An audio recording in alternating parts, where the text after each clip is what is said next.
Today, I'm going to share with you 3 kitchen tools that I actually use on repeat and how they make meal prep so much easier. So let's start with my spiralizer.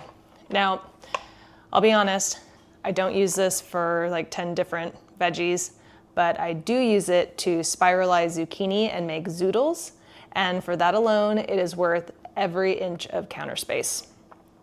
So I have had this for over 10 years. And what's funny is that there are other blades. I have not used them. They still have on like the protective tape. Maybe I'll be inspired to figure out what the other ones do, because I might love those too. For now, I just use it for zucchini. For zoodles, you can buy pre-spiralized zucchini in stores, frozen or fresh. But here's the truth. The frozen zoodles, they come out a bit soggy and kind of sad and kind of gross.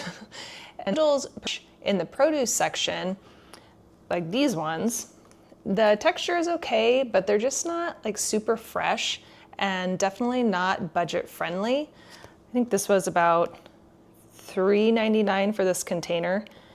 And all of these were, I think, $2.49. But I'll show you in a second here.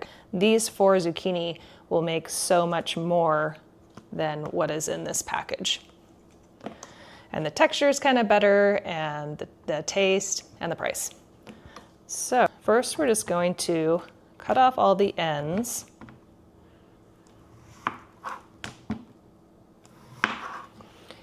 And I always have a little bowl for garbage pieces, just to kind of keep your workspace clean. I'm gonna spiralize these directly onto the cookie sheet that I'm going to bake it in. So I usually do 4 to 5 medium-sized zucchinis. These are pretty good size. And it'll look like a lot more on the pan than will actually come out of the oven, because they do shrink down a bit. So wherever you have your spiralizer set up, it has suction cups on the bottom so it won't move around. And then you're just gonna put this in the middle of the teeth section and the middle of the little blade area to hold on tight. And then you just start spinning it. Be careful around the blades, they are super sharp. I have cut myself before trying to clean them, and it's not fun. You'll end up with this little piece, and you can just toss those. The other thing why I think that the texture is different in the store-bought prepared ones in the produce section is that they include that centerpiece, and so that's like full of seeds, and just, it makes it more like watery, so it changes the texture.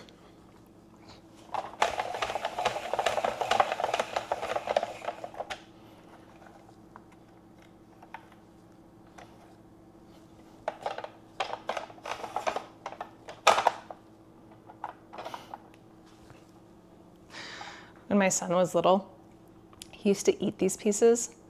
He definitely would not do that now, but I always thought it was gross, but I'm sure it's at least nutritious. I don't know how he ate those. I think we already have so much more than is in the pre-packaged one. Oops, this is moving around. Every time it's fun to do that. Make your own spiralized zucchini and tell me that you don't do that with the leftover piece. All right, last one. Look at all those yummy zoodles. So one thing also, right when you're done with this, you're going to want to clean off the blades, because they are kind of awkward, and so if you don't and the food dries on there, it just kind of more chances that you might cut yourself trying to like scrub it off. At least like when it's fresh on there, you can just rinse it right off. See how much that made? So $2.49. I'm going to show you this one.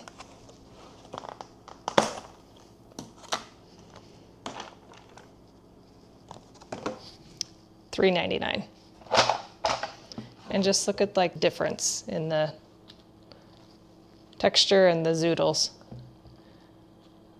So I have purchased these plenty of times. I know I'm just in a hurry. Like, we're gonna have spaghetti, I want zoodles.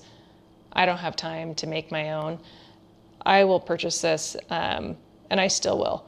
But I will try to make zoodles on a night where I have time to make it myself, because it does taste that much better.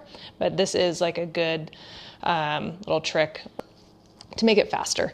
So I'll drizzle this with olive oil and like salt and pepper, and then I will like roast them in the oven, set it for like 350 to 400 for about 15 to 20 minutes. I want them tender, but still with like a little bit of crunch and not mushy.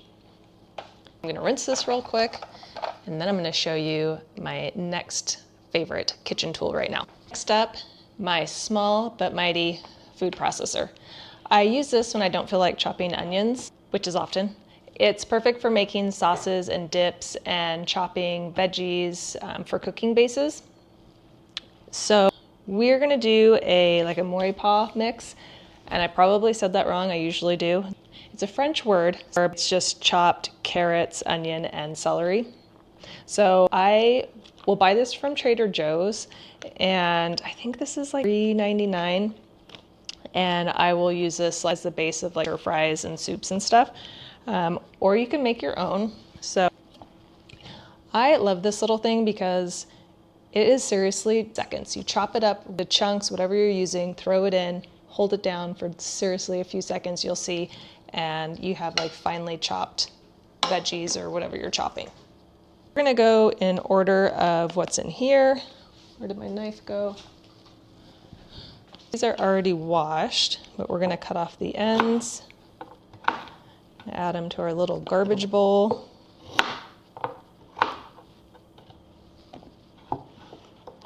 Just loosely chop it.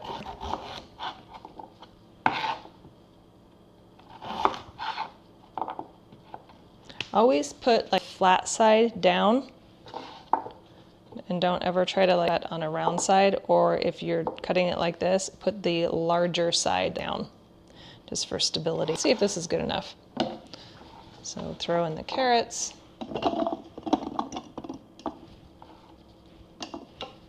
Put on the lid.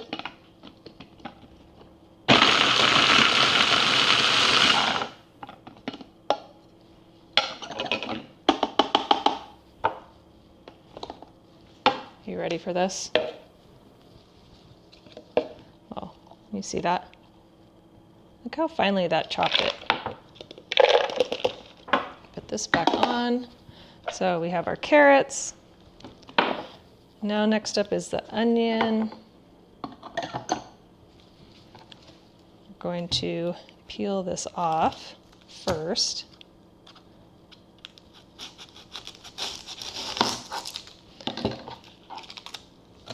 Your little garbage bucket. Sometimes if the peel isn't coming off very easily, I'll just peel off the entire first layer just because I'm impatient. Now I'm gonna be impatient. Some onions are a lot easier to peel than others. Now we're gonna cut this into chunks, and you wanna make sure that you don't overfill this, because then you'll have a couple like chunks left, and as you like keep pulsing it to try to get those big chunks cut up or chopped up, it'll over chop some of the other ones. So just don't overfill it. All right, let's see if I overfilled it.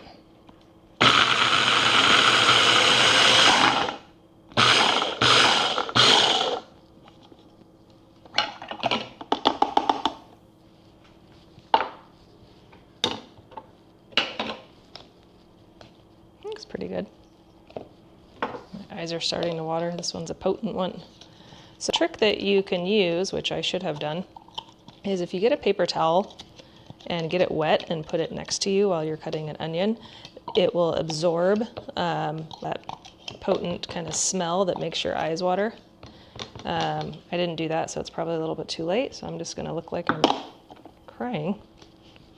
Look, we already have, I don't even know if I'm gonna do the other half. I think I'll save this for something else. So last, we're gonna do our celery.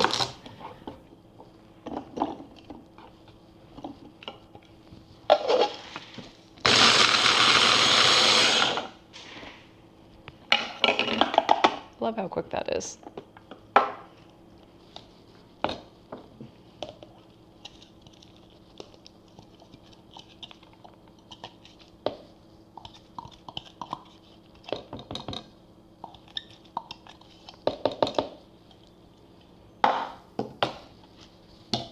So now we have our own little mix. It's more finely cut than this one, just depending on what you like.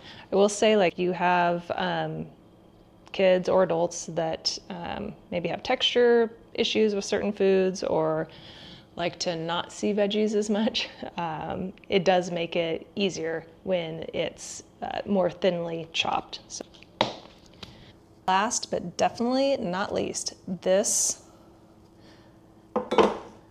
silicone strainer. It's simple, it's genius, and we use it all the time. So instead of trying to balance a pot in one hand and the lid in the other while you drain, because you know that gets heavy, you're just going to clip this on. And I don't have beef, so we're just gonna wash off these grapes.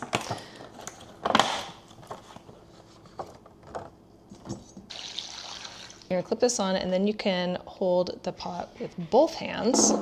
We're just gonna drain this water into this measuring thing. You don't have to worry about wrist pain. Now, let me make sure that you guys can see this.